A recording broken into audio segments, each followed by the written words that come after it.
సొంత గడ్డపై వైసీపీ అధినేత జగన్ కు షాక్ తగిలింది. పులివెందులలో జగన్ పై వైసీపీ కార్యకర్తలు తిరగబడ్డారు. పులివెందులలో జగన్ పై వైసీపీ కార్యకర్తలు తిరగబడ్డారు. గత ప్రభుత్వ హయాంలో చేసిన పనులకు బిల్లులు ఎవరు చెల్లిస్తారంటూ జగన్ ఇంటి మీదకు దూసుకెళ్లారు. అంటే నన్ను పరాయివాడిగా తీసి పారేసావన్నమాట. ఇన్నాళ్ళు నేను మీ వాణ్ణి, మీరు నా వాళ్ళు అనుకుని మురిసిపోయానయ్యా.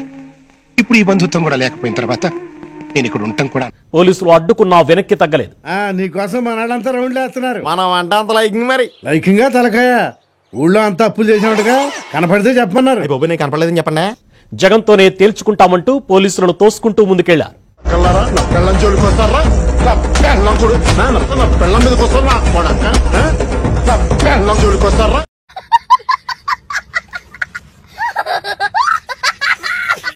జగన్ బయటకు వచ్చి సమాధానం చెప్పాలంటూ రాళ్లు విసిరారు.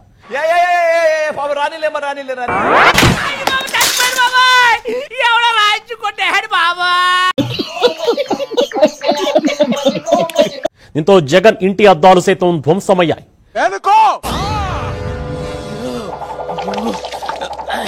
పరిస్థితి ఉద్రిక్తంగా మారడంతో పోలీసులు వైసీపీ శ్రేణులను చెదరగొట్టే ప్రయత్నం చేశారు. వాడే గొడవలు చేసి వాడే దాని మీద సెటర్లు వేసుకుని స్టేజ్ మీద చప్పట్లు కొట్టుచుంటున్నారా?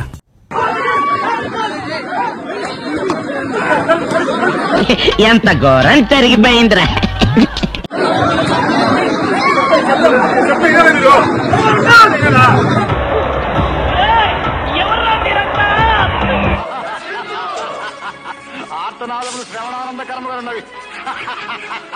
పులివెందులలో ఇవాళ ప్రజా దర్బార్ కు ప్లాన్ చేశారు జగన్.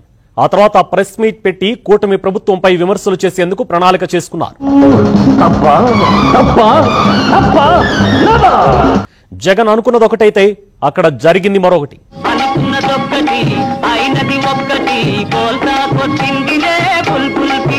ఇన్నాళ్లు పులివెందుల పులి అంటూ డబ్బాలు కొట్టిన జనం ఇప్పుడు ఆయనపైనే తిరగబడ్డారు. పులి అన్నారు కానీ గత పిల్లది. పులి అన్నారు కానీ గత పిల్లది.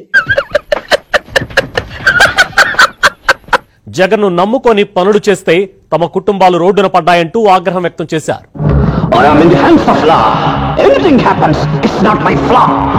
అధికారంలో ఉన్న సమయంలోనే పలుమార్లు విజ్ఞప్తి చేసిన బిల్లులు క్లియర్ చేయలేదని ఆవేదన వ్యక్తం చేశారు. సొంత గడ్డపై సొంత పార్టీ శ్రేణులు తిరగబడడంతో జగన్ షాక్ తిన్నారు.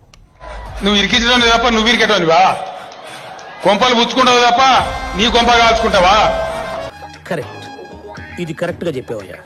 పూర్తిగా కూడా 2 రోజుల పర్యటనలో పులివెందులలో బిజీగా ఉన్నటువంటి జగన్ కి ఇవాళ మాత్రం షాక్ తగిలిందని ఖచ్చితంగా చెప్పవచ్చు. రాబోయే రోజుల్లో కుట్రలు ఎక్కువ జరుగుతాయి, కుతంత్రాలు ఎక్కువ జరుగుతాయి. అప్రమత్తంగా ఉండమని చెప్పి మిమ్మల్ని అందరినీ కోరుతా ఉన్నా.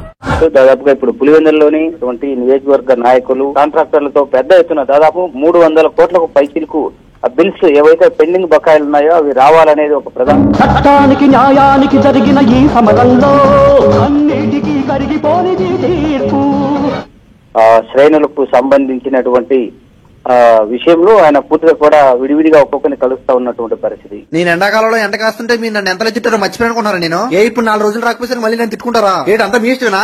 ఇప్పటి వరకు కాంట్రాక్టర్లు ఆరోపిస్తున్న విధంగా చూసుకున్నట్టయితే ఆ బిల్లులు, పెండింగ్ బిల్లులు తక్షణమే చెల్లించాలంటూ వైఎస్ జగన్ అటు ఇటు కాని వాళ్ళ ఈవేం పనులురా, మీకన్నా గాజులేసుకున్న ఆడవాళ్లున్నాయా? సర్కారులో కొనసాగిన ఎన్నాళ్ళు ఎత్తి నోరు బాదుకున్నా కూడా అప్పటి అవినాష్ రెడ్డి గాని, ముఖ్యమంత్రి స్థానంలో ఉన్నటువంటి వైఎస్ జగన్ గాని పట్టించుకోలేదు. నేడు మీరు ఇవన్నీ ఏం పట్టించుకోకండి, నిజంగా చాలా గొప్ప సిద్ధాంతి. ఆడో గొప్ప సిద్ధాంతి, ఈడో గొప్ప యాదాంతి.